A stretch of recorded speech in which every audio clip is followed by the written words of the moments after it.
name is Carolina Noguera. I am a Colombian composer. I am from Cali, and I moved to Bogotá at the end of 1990s. I studied in the Conservatorio Antonio Maria Valencia piano when I was a child, and then I came to Bogotá to study at the Universidad Javeriana. I studied piano first, but then I fell in love with music from the 20th century and 21st century, and I wanted to give it a try to composition, and I finally had my degree in composition. Después de que me gradué, sentí que había aprendido pues cosas interesantes, pero al mismo tiempo muy extrañas de toda mi historia y de mí misma, y me empecé a interesar por la música que había estudiado, o que había escuchado más bien cuando era niña. Entonces empecé a estudiar por mi cuenta músicas del Pacífico, que escuchaba mucho en Cali cuando era niña, pero también músicas del Caribe, porque con mi mamá y con mi familia íbamos mucho a la costa atlántica cuando era pequeña. Empecé a estudiar estas músicas como con el mismo rigor e interés que las había estudiado en la universidad, y traté de combinarlas con los lenguajes que había aprendido en mi formación como compositora. Tras ello, entonces, busqué una maestría en la que pudiera recibir como retroalimentación y acompañamiento con esta búsqueda, y afortunadamente encontré el Conservatorio Real de Birmingham. Ahí estudié, ahí hice mi maestría y estuve tan contenta y tan bien y como tan bien entendida que también decidí hacer el doctorado allá. Estudié con Richard Coston, con Lamberto Coccioli, con Joe Cotter. And when I was there, I realized, I was very, very aware that I wasn't European like the others. I felt very different, and that made me study a little bit, I mean, in a deeper way, my roots. So I started to develop a language that combined all the things. So I think all the music can be always strange and always familiar. It doesn't really have to do with where you are or something. So I try to melt it in a single sound. And my dissertation and my research was all the time about this blending. So I also had a crisis with my religion when I was in Europe, because I felt very lonely and I didn't feel, okay, God is going to help me or something. No, I didn't feel no one was there. So I also had this crisis with religion, and that's why I went to the carnival thing to study. And from all these crises, I developed this language where I combine something that a philosopher, the Russian philosopher Mikhail Bakhtin, calls the high and the low culture. Because I am not, so I also think we have to, I don't know, think about this. It's not so natural that there is a high culture and a low culture. So I wanted to melt everything in my sound.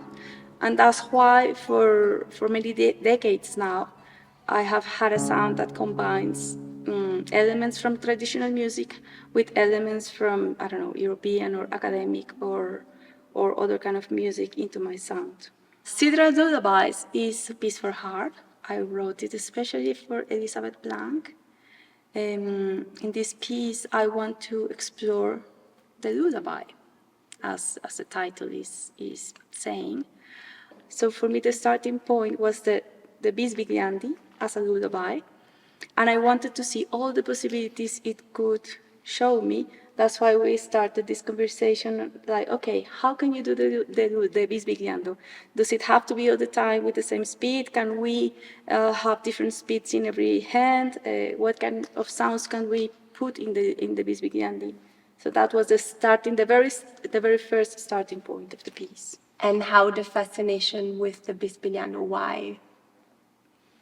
I love lullabies, and I love that sound because I think it's hypnotic. When I listen to it, I forget about everything else. I just get like, oh. So this is a technique that uses the notes very fast, and it's in Spanish it's called susurro or murmullo, murmur or whispering. It comes from the Italian, and I think the name comes from that term because you don't necessarily have to, I don't know, perceive a particular rhythm, and it's just something that is happening very fast. So I would like us to listen to these different explorations with the Bisbigliando.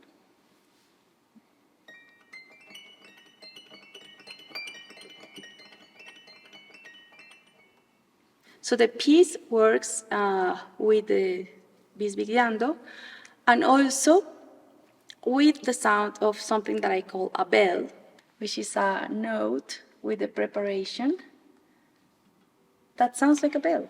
So every time it appears for me, it's like a call, like a, I don't know, starting point of something important.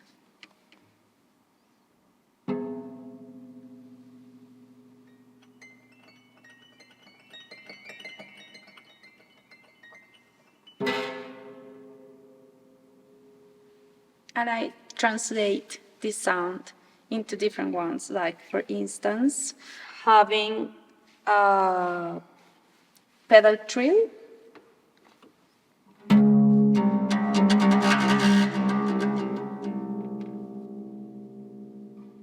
So the distortion that one listens to with the preparation, I put it into the another way of doing it. Sometimes when I ask you to do a harmonic, just a simple harmonic, it has the function of a bell. I remember you asked me to write something about the tradition of the harp in Colombia. So the first idea that came into my mind was the plains harp, el arpa llanera. But I had to tell you that I wasn't so familiar with that tradition. So at the beginning, I wasn't very sure how we were going to work with this. But then, I don't know if I told you, I was telling my husband about this, that I was worried, that I didn't know how to approach this. And he told me, well, you're going to have to listen to ICC, yo no soy de por aquí. But he sang it, ICC, yo no soy de por aquí. And I thought, I like the second part of the phrase, of the sentence, that is saying, I am not from around here. Because I was thinking, okay, like this idea of being a strange, of not being from this place, and trying to, so it's an idea of being loose, being lost.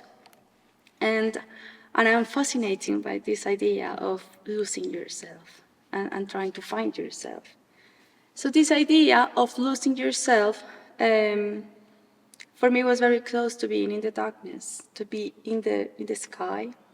And the stars are always a guide when you're lost. I mean, people use it when they are navigating. But I was thinking it's also an important reference.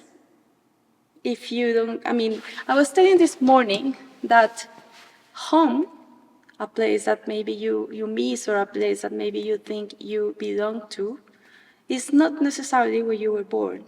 It's not necessarily the country where you were born or the house or your parents or everything, because sometimes you don't feel home in those places, but it happens to me sometimes. I feel when I am looking to the stars that I belong to that place in a very general sense, I mean, to the universe. So I think when I was thinking of the stars, I wanted to ask them who I am, who do you think I am, or where am I? So I was like figuring myself that I was asking for some answers to the stars. And a lullaby would be like, okay, calm down, you're okay, you're you. And that's enough. Yeah, I think also the parallels that we see, because the being lost in the world, especially in a world that is so big now because it's getting so small, makes us search for things. And some elements might give us hold, like this, like you say, also the stars might give us hold, because we know that people have been looking at the stars for thousands of years or even longer, and the things that the stars have seen, and it kind of makes us connected and maybe lost at the same time. Yes. So I think your concept for the piece is very interesting, especially with contemporary music where many people are lost when they listen to it. Maybe this is a concept that makes it more approachable. The piece has these calls, these sounds of bells, and then some bees begin that are flying. I imagine they are flying through the space, through the darkness of the space, and they are, I don't know, changing their position until they reach a place, a more melodic place that is based on the information that we can have from the stars of Pisces, the constellation of Pisces. And I wanted to use this technique of music, speculative music, that interprets elements from the world, from the nature. Every star has a distance from the Earth.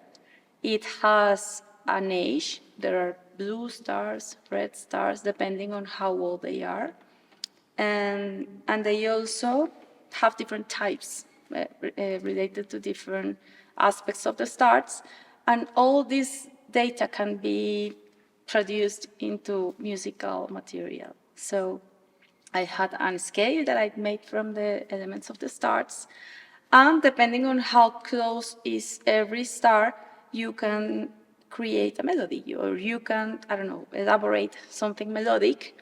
So there is a third element in the piece that is derived from the constellation of Pisces.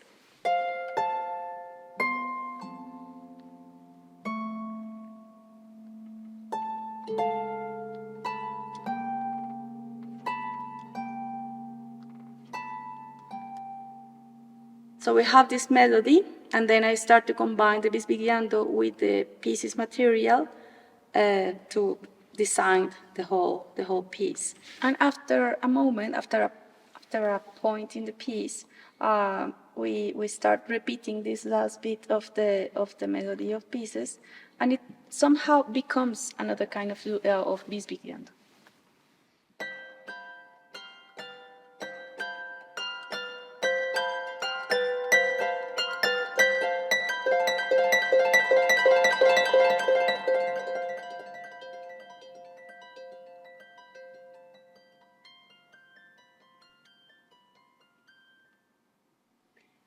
Carolina, what is your relationship with the harp as a composer, or also as a listener? I love this instrument. I think it's like a music box. And it also represents the music itself in a very simple and natural and direct way. It just have a strings, and you let them ring, you let them resonate. We were in the concert today, and the whole room was full of it, full of its resonance. So I think it's a music box, and it's also a magic box. I like that.